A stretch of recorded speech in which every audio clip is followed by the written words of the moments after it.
slavery and what forms of slavery does Islam have? You see, Islam, as I have many times before explained, is misunderstood in many regards, also in respect of slavery. The Holy Prophet once said, how can you make a person slave whom God had given birth, whom God had created as a free person? So, this is a very important declaration. No man has a right to enslave a person born free. But the matters do not end here. If you have inherited a system of slavery where others had enslaved people, rightfully or wrongfully, and where the society had accepted a form of transfer of this slavery through exchange of commodities or money, etc., then what should be the attitude? That is the second question. Islam did not do away with the inherited institution of slavery with one declaration that free all your slaves, because that would have done greater damage to the society if it was attempted in one single stroke. It's all the economy of the period was so interwoven with the system of slavery of that time that it would, in the name of goodness, it may ultimately end up in some evil rather than goodness. And what would those slaves do? How would they survive? Who would take care of them? They had no right to be equally treated according to the society around. They would immediately be recaptured by the non-Muslims living around, because as such they had no right to live freely. There were many possible dangers to the slaves themselves, which must have ultimately resulted in this teaching from Allah, that if you do not enslave people without your right to enslave them, this is right. But you must also begin to liberate slaves. And herein is the Quranic teaching, which is incomparable with any other teaching in the world. The ways and means suggested in the Quran and enforced many a time by which slaves could be liberated are so many that it is impossible for these means to be taken seriously and for the society to implement them, and yet slavery to survive within a few generations. It must come to an end.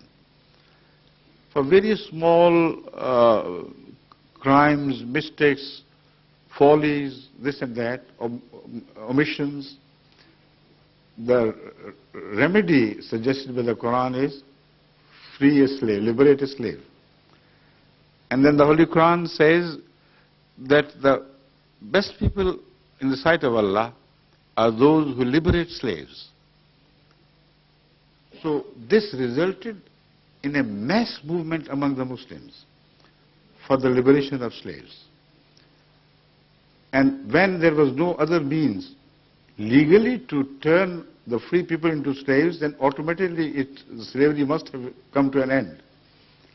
Why it did not was because in many other cases the Muslims of the following generation did not practice Islam. They ignored Islamic injunctions wherever it suited them. And this happens with every society. So the fault lies not with the Quranic teachings, but with those people who took the teaching lightly or misunderstood the teaching.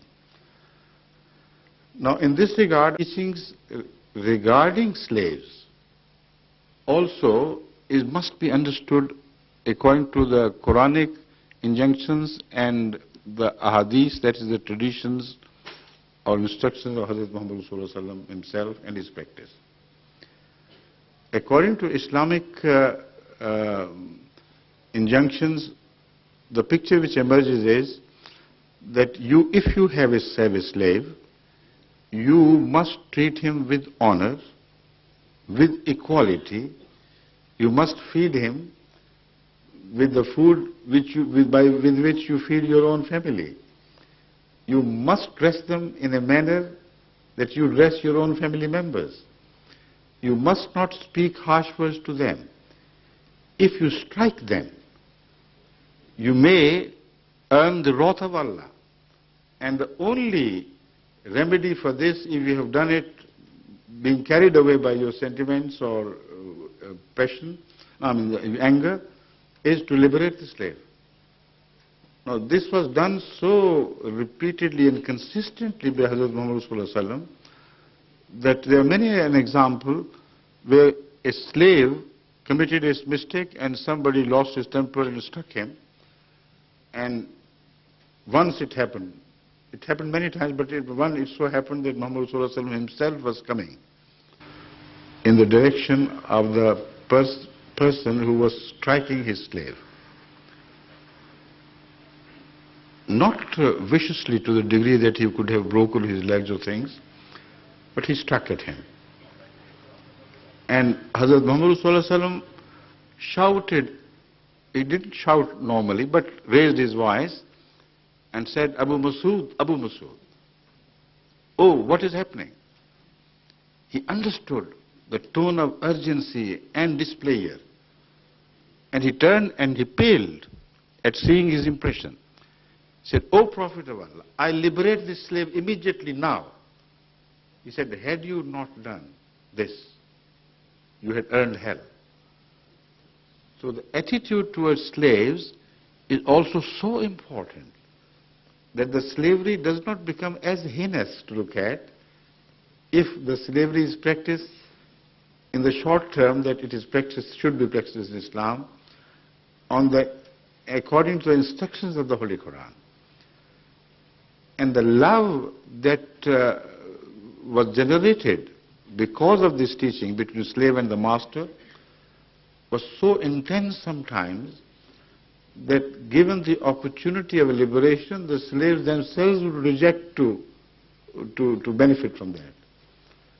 It particularly happened in the case of Hazrat Muhammad Rasulullah's own slave, Zaid.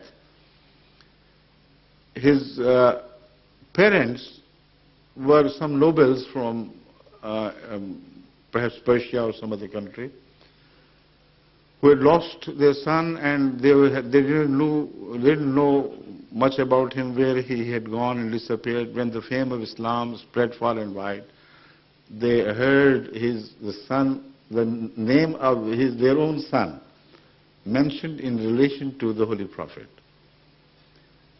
So they ultimately approached him and said, you claim to be the Prophet of Allah, we have come here not to accept Islam, but to claim what belongs to us, our son.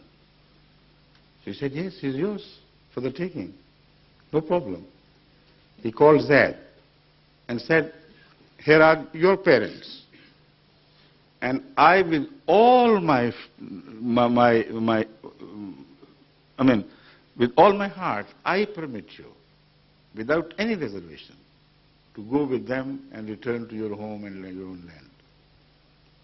He looked up at him, said, O Prophet of Allah, not after I have known you. It's impossible. Turned to his parents and said, I know your parents, I respect and love you, but I love him more. So it was the slavery of love which had been transformed from the slavery of a cruel form, against which no human can really take an exception. So if you read the true teachings of the Holy Quran regarding slavery, then it does not appear to be such an heinous thing as normally it is related to. Now, things have changed, I know. There is still slavery practiced in Saudi Arabia and some other Muslim countries, most unfortunately, because they exploit the poverty of some poor nations. And they think, which we consider absolutely wrong, that if they go to India, to Madras, some other backward countries parts of India, where even the parents of a poor child are compelled to sell that child for the sake of economic necessity. At least, if not for their own sake, for the sake of the child itself, because they know he would be better fed outside and better clad outside. So they sell and they buy them.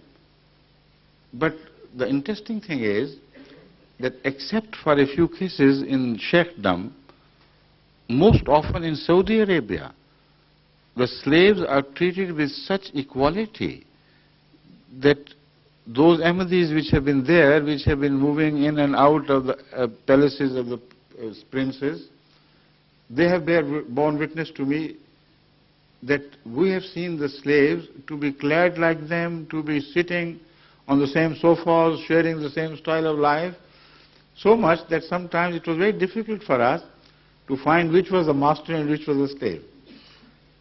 Bad as it may be, but not as bad as slavery has been practiced elsewhere in the world.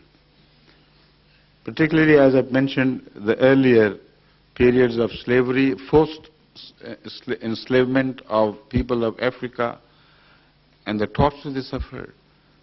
And despite the fact that there is no slavery in America, no legality in slavery, yet the blacks are treated even worse than slaves.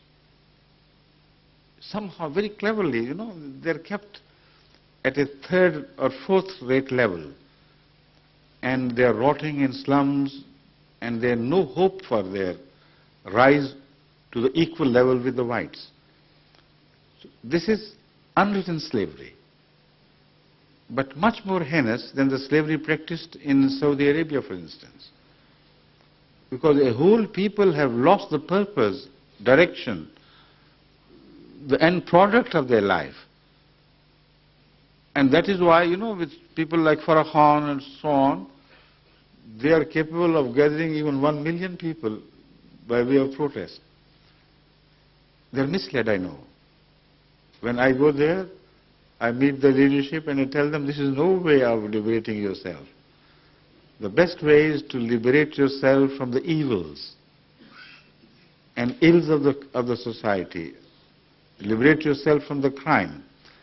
Then none could keep you suppressed, because there is no legal instrument here by which you could be suppressed if you benefit from the options and possibilities of such gateways as are open to all, provided you behave well, provided you offer sacrifices, provided you get education and emphasize the role of morality. Then no society on earth can keep you suppressed. This is my message against the message of Farrakhan. But unfortunately, people want excitement and want cheap and shortcuts to success. And there is no cheap and short cut to success. So this is all I could say here at this moment, please. I know your deep interest, your dedication to the purpose of liberating slaves and doing away with the slavery, whether it is apparent or subdued. Am I right? Thank you. Thank you.